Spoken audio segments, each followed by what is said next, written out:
of this month.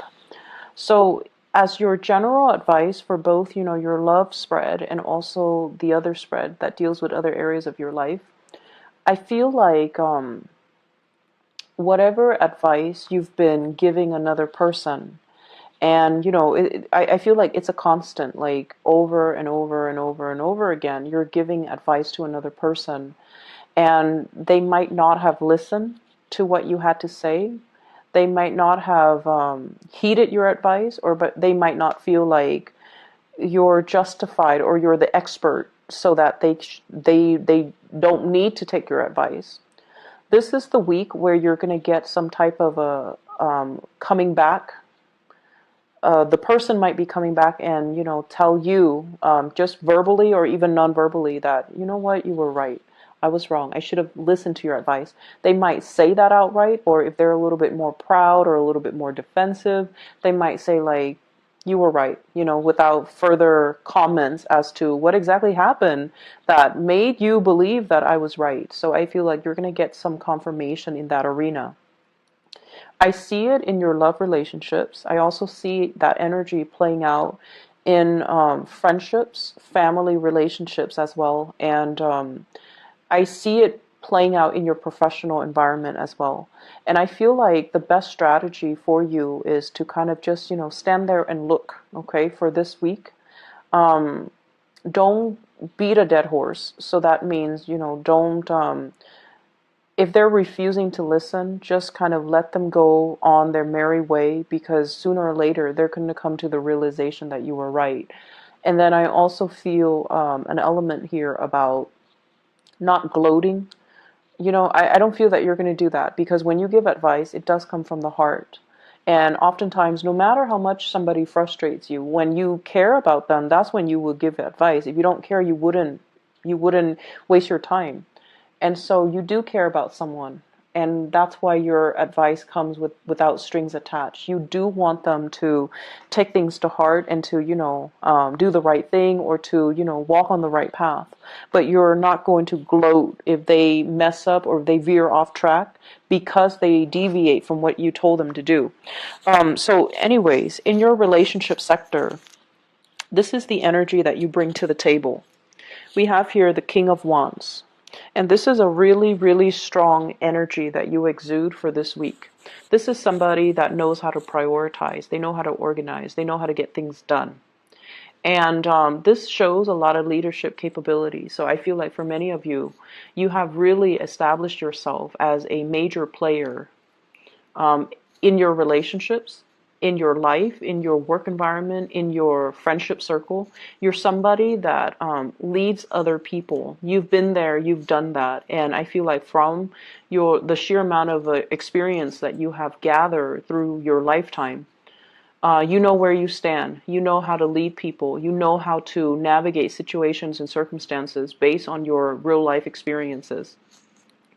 And when I see this king, he has a shield. He has a sword, and he's got that little rod there. But what it means is it's somebody that is not afraid to get their hands dirty. They don't call themselves a leader, and, when the going gets rough, they run away from battle. They're there in the trenches with the people that they lead to fight, to the end. And so they don't run away from battles. They're very courageous, and they themselves, they have a sense of loyalty to the people that they lead. So whatever values or whatever, life path that you live by, whatever you live by, you die by. So it's like you're not going to give somebody advice that you don't yourself believe in. So I feel like there is no pretenses here. There's no hypocrisy, and people sense that about you.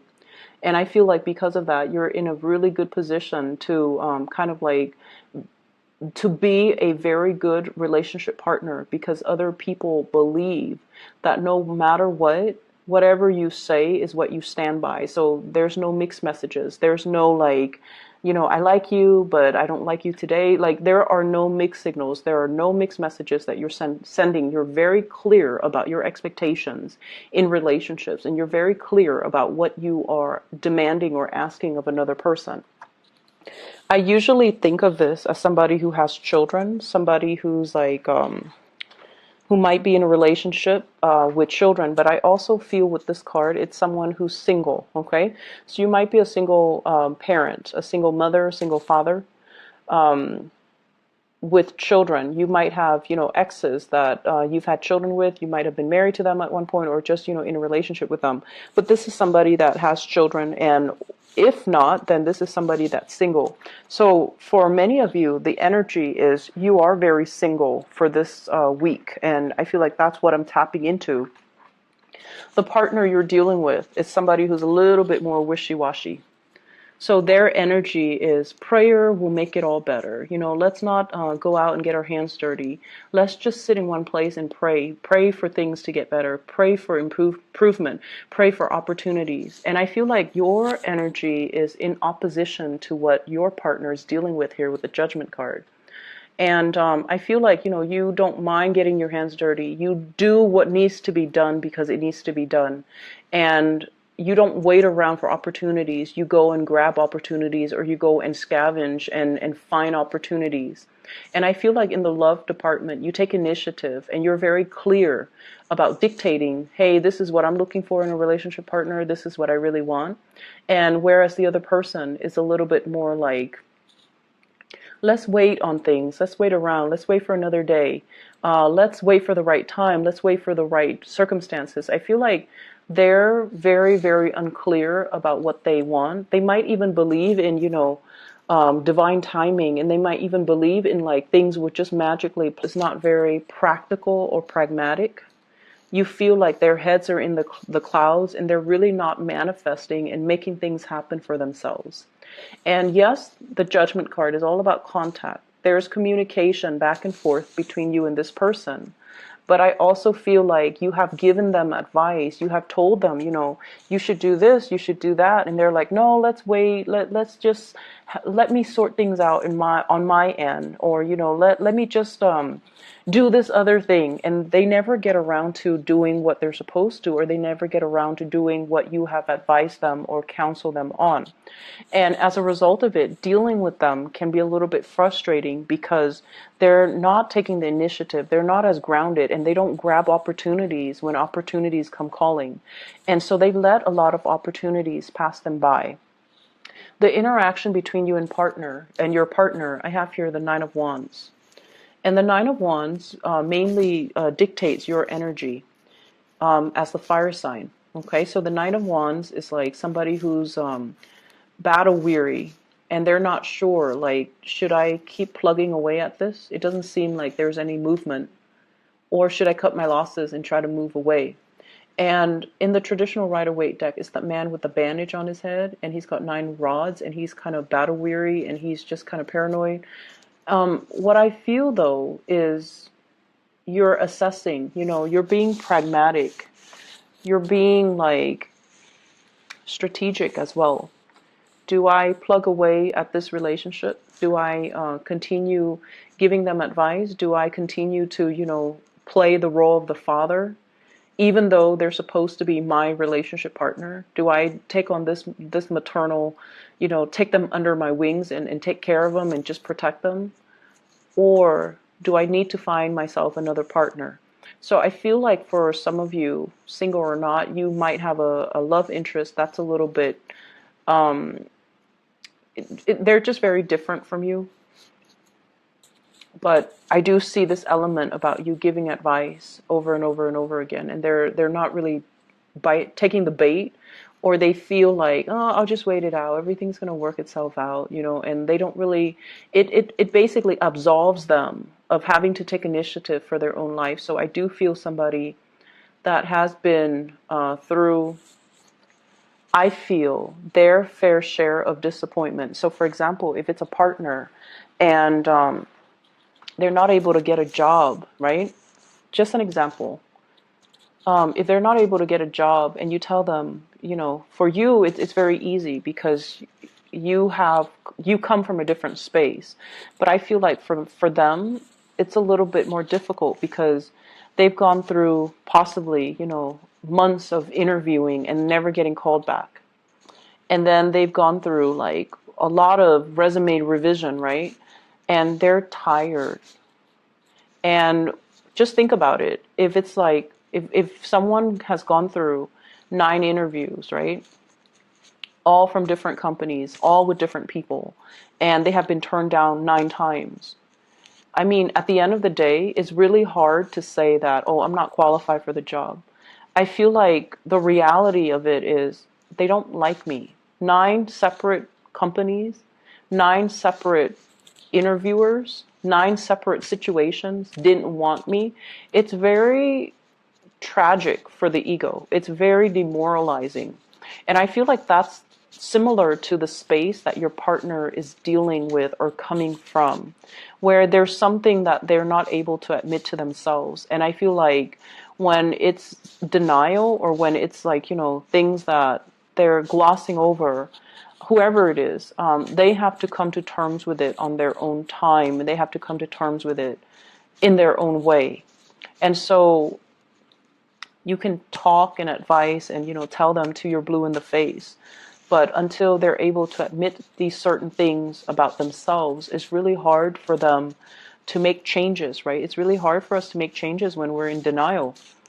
And so I feel like, for some of you, this might play out in the realm of, my partner is not able to get a job. And I told my partner, do this, do that, but they're not listening, and you're getting frustrated. And I just want you to understand what your partner is dealing with potentially. And then for others, it's sort of like you might have a partner that's very naive, and their head is just in the clouds. They're distracted. They might seem like they're always, they're always late. They don't seem like, they might be always late. They might be very, very just, they might not be very affectionate. And time again, you told them, I want more affection. I want things to change. I feel very much by myself, like I'm a single person, even though I'm dating you. And I feel, like you tell them many, many times. And this might be the week where they come in and try to make some changes, okay? Because I feel like change is coming for you. So I have here this is the Knight of Pentacles. This is somebody coming in, making an offer, making amends, trying their best to appease you, trying to bring something substantial to the table. So if it's a partner who has been out on their luck when it comes to work, they're going to hear good news. And I feel like that's going to help them, because they're going to either take your advice or do something to initiate things from their end. Either way, taking your advice so that they can get things started in their own life, okay? And then if it's a partner that has been estranged, either they're traveling, they're not around, and you feel like, I'm with them, but I'm so single. I'm with them, but I feel like I'm just single because they're not giving me the affection, the attention. They're not physically here. They're coming back into the picture with good news. They've done a lot of work on themselves, and I feel like sometimes it takes that distance away from the people and the things that we love, and the things and the people that we're familiar with, for us to make some changes, for us to really see ourselves from a different context, in order to know what we need to figure out, in order to know what we need to work on, in order to know what we need to change about ourselves. So I feel like there's a realization coming through. For others of you, if you've been hoping and praying for a relationship, we have the Death card here, which is a change. So this is a change around. If you're single, you're going to be in a relationship. If you're in a relationship, you might be single. So there's a change around. It doesn't denote, any specific direction, but I feel for majority of you, there's a couple relationship coming through. It's on the offer for you. And I do feel like many of you, person, okay? If you're dealing with a Scorpio with this Death card, there's some good news coming around for the two of you, for both of you. If you're dealing with an earth sign, Taurus, Virgo, Capricorn, there's an offer coming through, and I feel like it's going to be very good, very stable. It's slow. You might have been waiting for it. They might have been waiting on you, but I feel like there's a coming together. In other areas of your life, there will be a lot of get-togethers, okay? Get-togethers with old friends, get-togethers with old colleagues, get-together with like family members, but I feel more so friends, colleagues, like people you used to work with, people you used to go to school with, more in a more social, professional type of a setting, not so much family.